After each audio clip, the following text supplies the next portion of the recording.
So I want to start with recounting a story and a confession. I have, up until most recently, been afraid of the dark.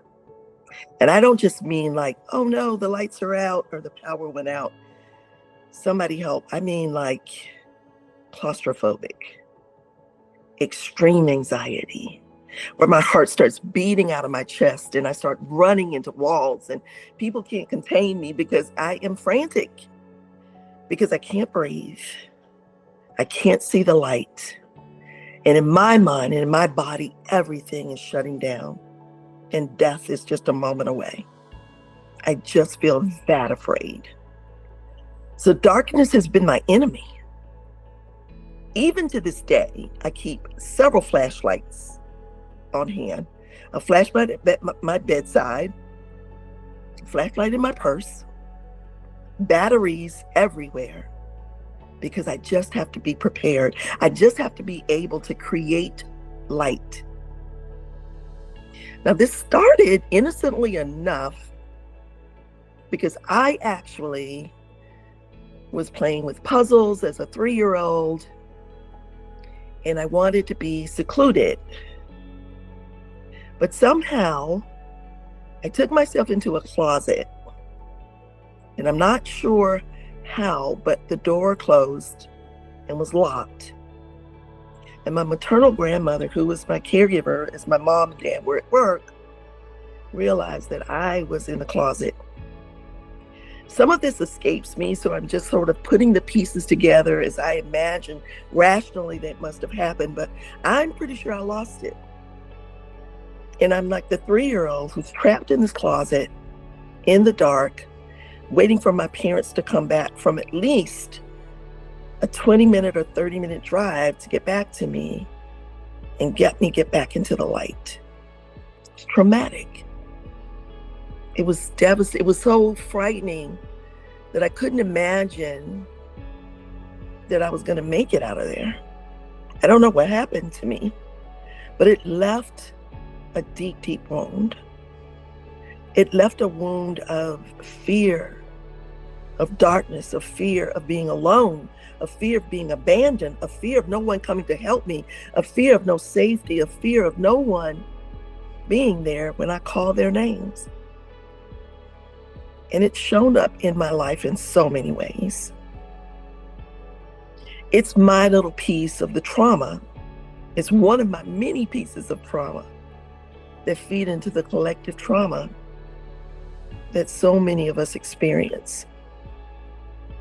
And no matter how the trauma or the problems or the challenges or the things that feel like they're going to overtake you and completely take you down and into the death and into the dark,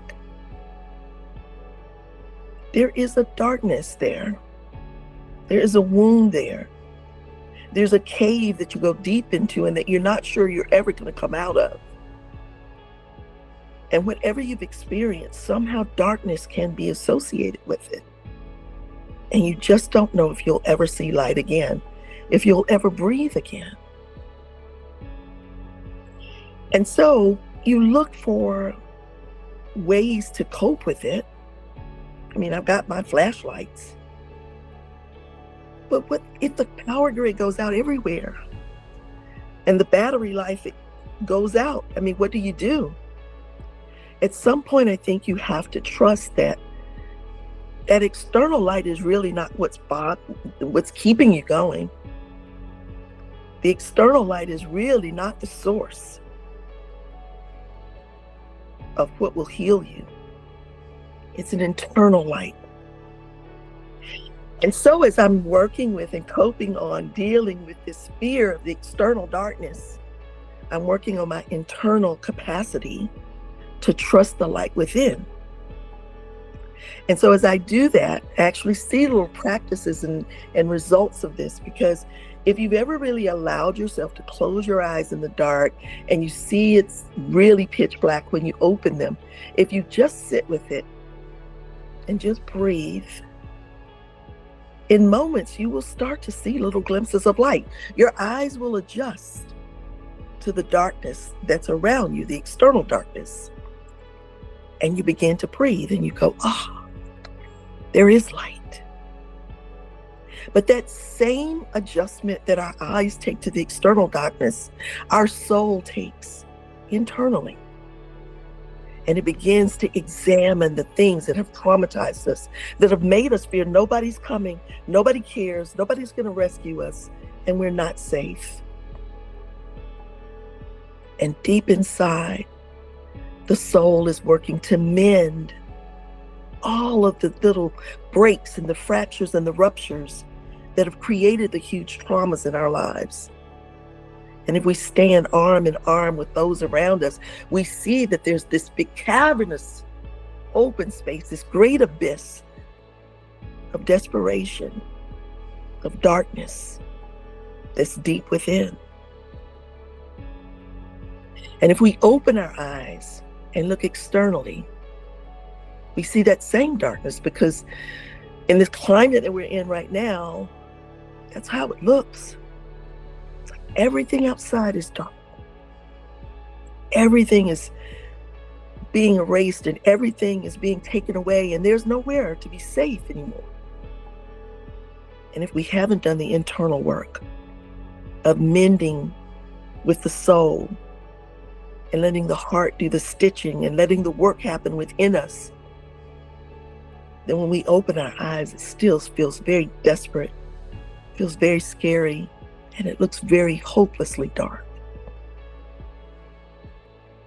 But the holding together of arms, arm in arm, each of us working internally to restore that light, to restore that faith, to believe from our hearts and with our hearts that the eye of the soul can see the light.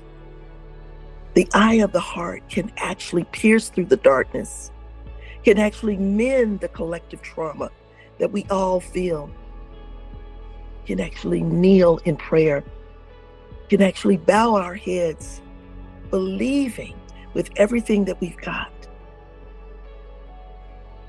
that there is a solution. And the thing that really connects the tapestry for all of us is the love that we feel within ourselves.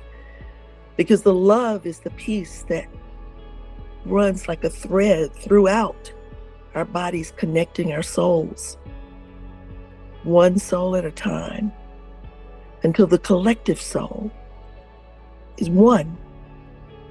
The collectiveness of the entire nation is one. One gigantic heart, one gigantic eye that sees with love and pierces through the darkness. So when the eye opens and goes through the body to see the external darkness, the light begins to appear. There's a scripture that says, once I saw dimly, but then face to face. And that's what happens when the soul's eye and the heart's eye uses love to see. It begins dimly, but then the collective truth, arms in arms, heart to heart, everyone stitched together with love holding us then as one, we begin to open our eyes and see face to face the truth and the power of love.